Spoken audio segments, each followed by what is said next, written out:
So this is part 4 of the spirit attachment series. This will be the last part, talking about things, tools, items that can be used to help with spirit attachments.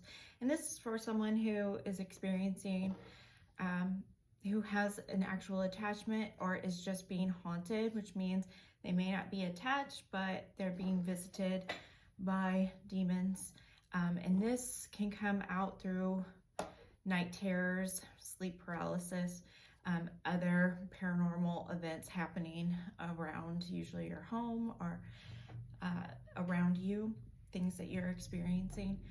So previously we talked about crystals that can be worn and used to ward off wicked spirits. We talked about holy water and essential oils. And this, in our last part, we're going to talk about sigils or symbols. So I want to explain how it came about that I even found out about this symbol.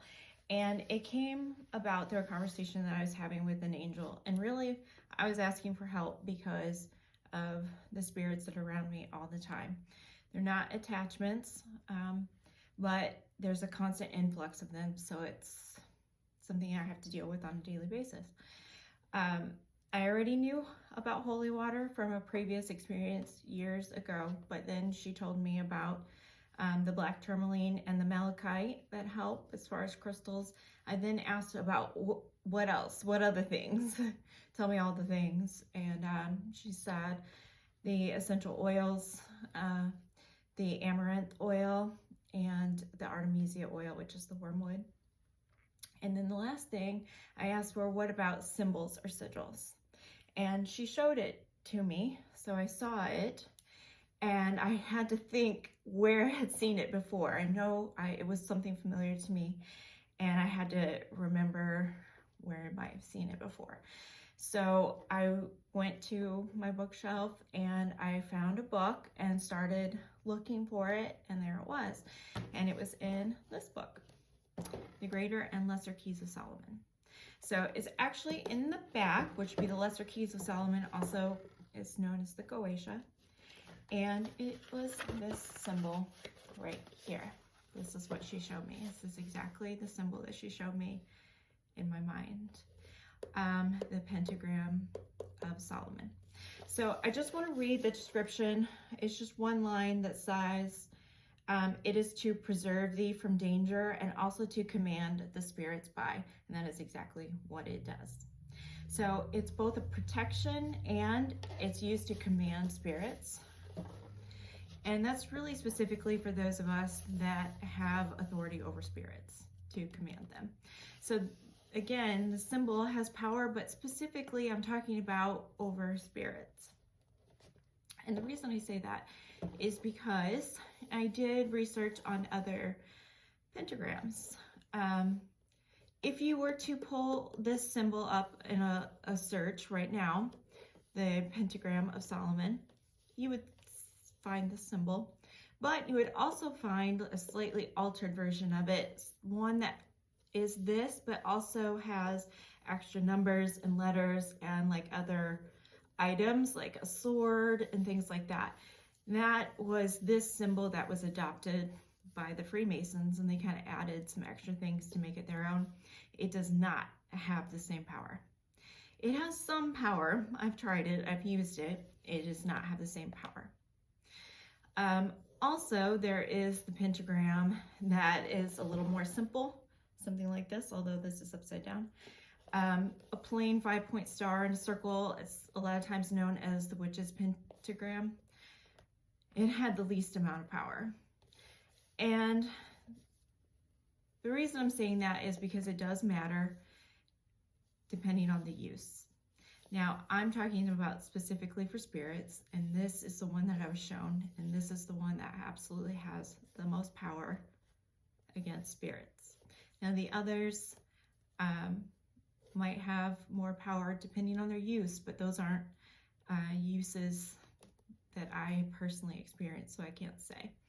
But this one in particular for spirits, so is protection and is also to command spirits, and that is absolutely what it does. it very much depends on the power of the individual. The power of the individual is what will give these sigils or these symbols power. You are the power source of this item.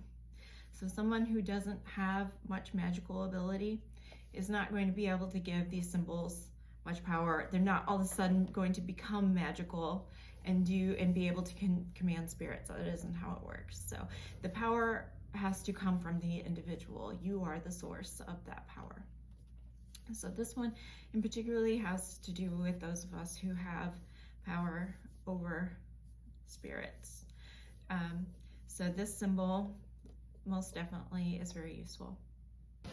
I hope this series on spirit attachments has been helpful and educational. It's a very real and terrible thing for those of us who have psychic abilities, as we tend to be more magnets for demon attacks and for more paranormal experiences in general. They're not all bad, of course. The abilities that we have are always meant to help others, to help other people, whether that's in the spirit world or whether that's on a human level. They're always meant to help others, and they should be used. They shouldn't be feared. But in order to be the master of your ability, that also means that you have to control your environment and all that comes with it, which there are negative things that come with it as well. But I hope that it helps you in your journey. If anyone has questions about spirits and spirit attachments, please contact me through my website, seanceweather.org. If anyone is having issues with spirit attachments, hauntings, possession, by all means, get in touch with me. If anyone wants to have a reading or a seance, really is what it is. All of my readings really are seances as I'm communicating with someone's spirit guide to find out more about their own experiences that they've been having, why they've been having them, more about their lifetime, their purpose in that lifetime, or their own psychic abilities and what they're meant to be used for. Please book a reading with me. It doesn't have to be in person. They can be virtual readings as well. Thank you so much for watching.